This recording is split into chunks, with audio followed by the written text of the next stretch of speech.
Welcome to the Retirement Guide Podcast. I'm your host, George Jameson, owner of Capital Wealth Group, a flat fee only advisory firm. Whether you're nearing retirement or already retired, join me each week as we explore the world of retirement planning and equip you with the knowledge and tools you need for a successful retirement. So let's get started. In today's episode, we'll discuss Dr. Wade Pfau's 4 main types of retirement income strategies. I'll provide a simplified overview from his book, The Retirement Planning Guidebook, and share my input on each. So let's dive in.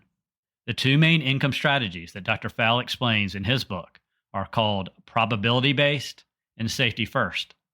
Each of these 2 strategies have one variation for a total of 4 broad income strategies. Today, we're going to go into detail on all 4.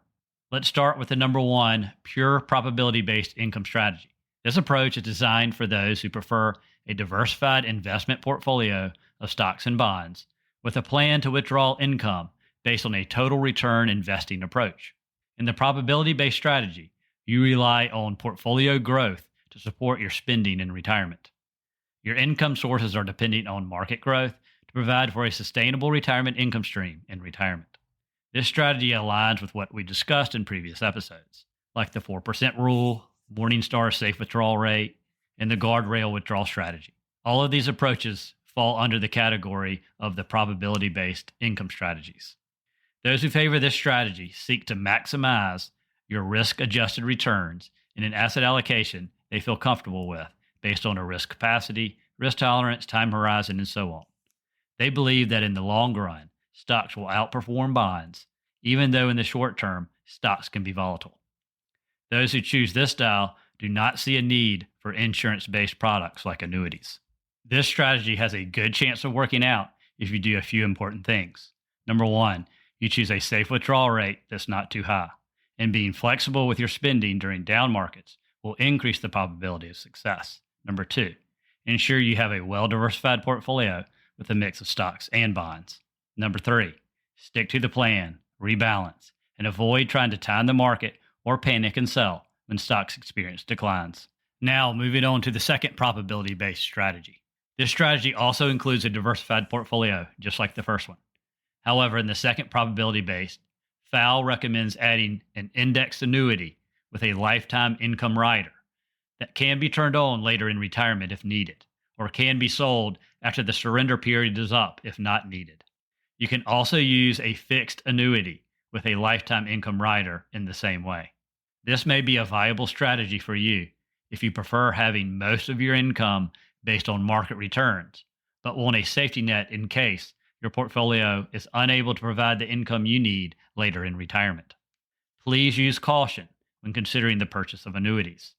Some people are sold index annuities believing they can achieve stock market returns without the associated risk. However, based on the research I've conducted and real-world experience, index annuities are more like bond alternatives than the stock market. Another version of the number 2 probability-based strategy, not covered in Pfau's book, is for those who dislike annuities for various reasons. It involves using 1 to 5 years or more of safe investments alongside your diversified portfolio. If you fall into the probability camp, but want some protection, you have the option to maintain 2 to 5 or more years of cash reserves, such as CDs, money market accounts, short-term government bond funds, etc. You can choose to allocate a portion of your bond investments to buy these safe short-term assets, or set aside additional funds as a safety net. This strategy works differently compared to an indexed or fixed annuity with an income rider, but both aim to reduce your overall risk.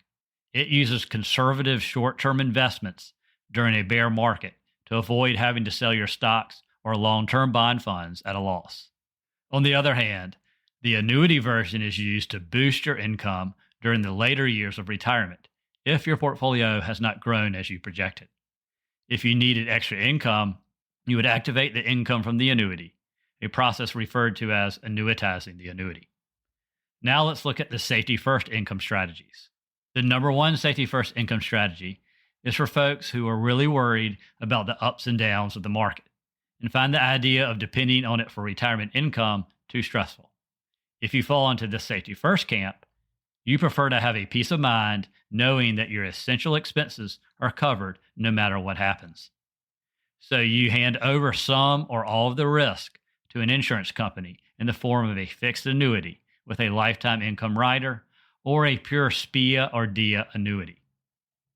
But that doesn't mean you don't have any money invested in the stock or bond market. You do have some investments there, but a portion of your income, especially for essential needs, is guaranteed through a lifetime income annuity. A SPIA annuity stands for Single Premium Immediate Annuity that will give you the income you need for your lifetime or both lifetimes if you're married. You'll have options like minimum payouts and cash refunds, among others. So let's look at a real life example to understand the number one safety first strategy.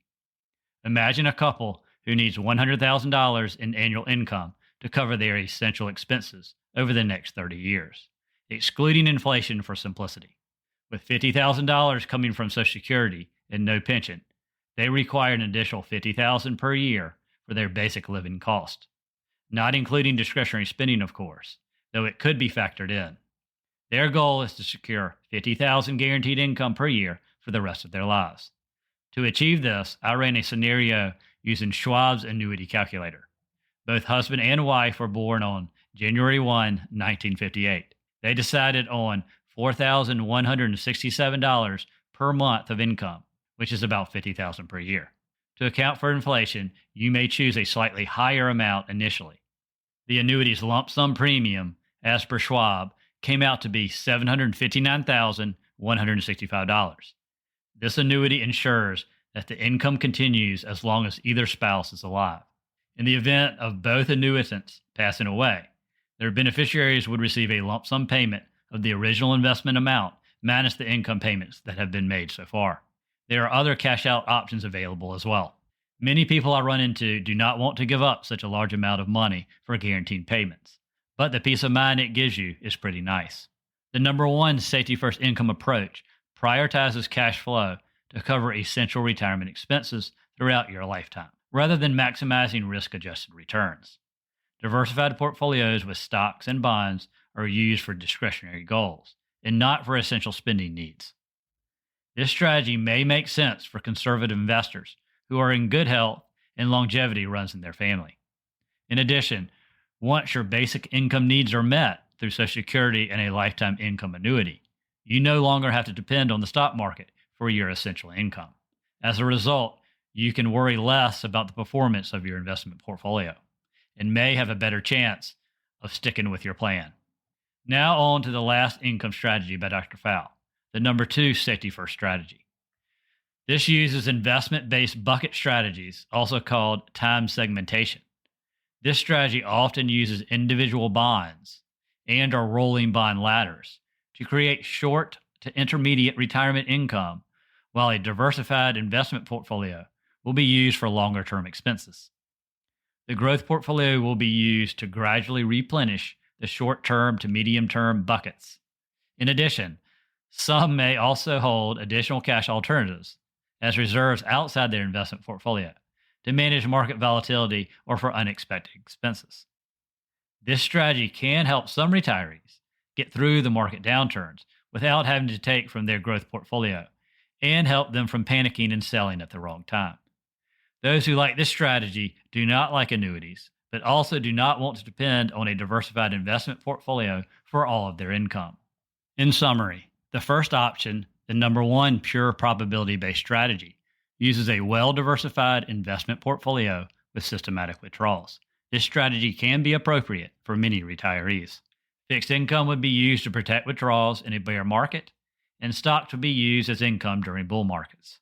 The number two probability-based strategy we talked about, it is very similar to the number one probability-based, but it's for those who are more cautious and want to sleep better at night.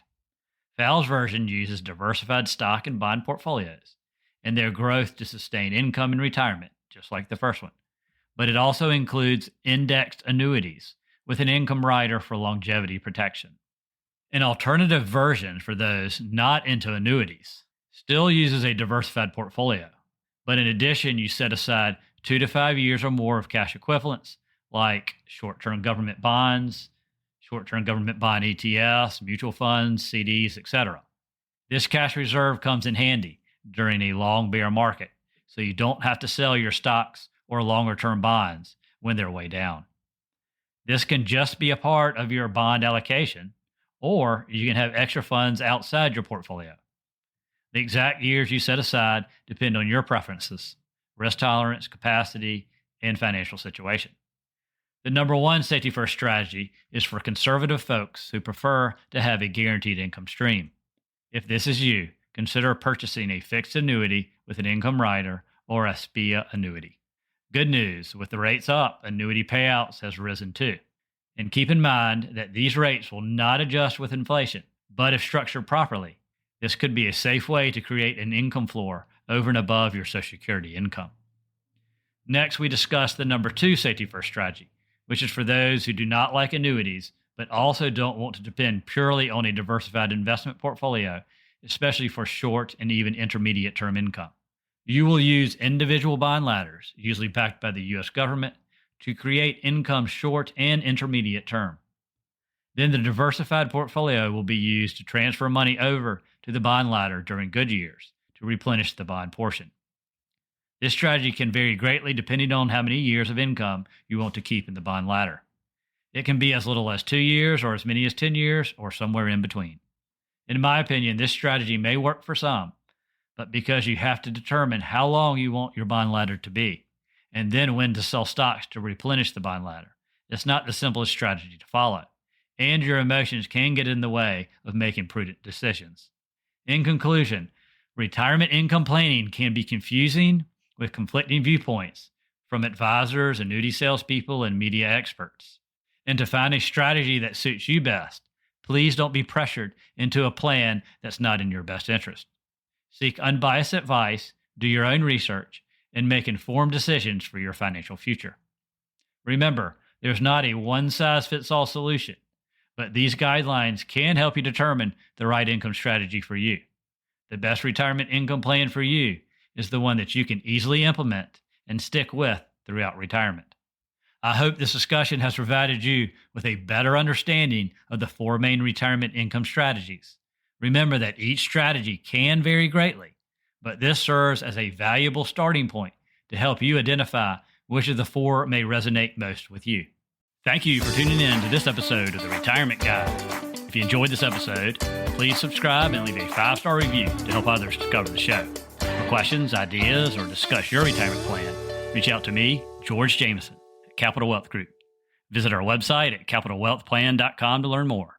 Thank you for listening. Stay tuned for more insightful retirement planning in future episodes. And now for the disclaimer. The information discussed in this podcast is for general explanations and education only. It is not tax, legal, or investment advice. Before considering acting on any information heard here, first consult with your tax, legal, or investment advisor. Thank you and have a great day.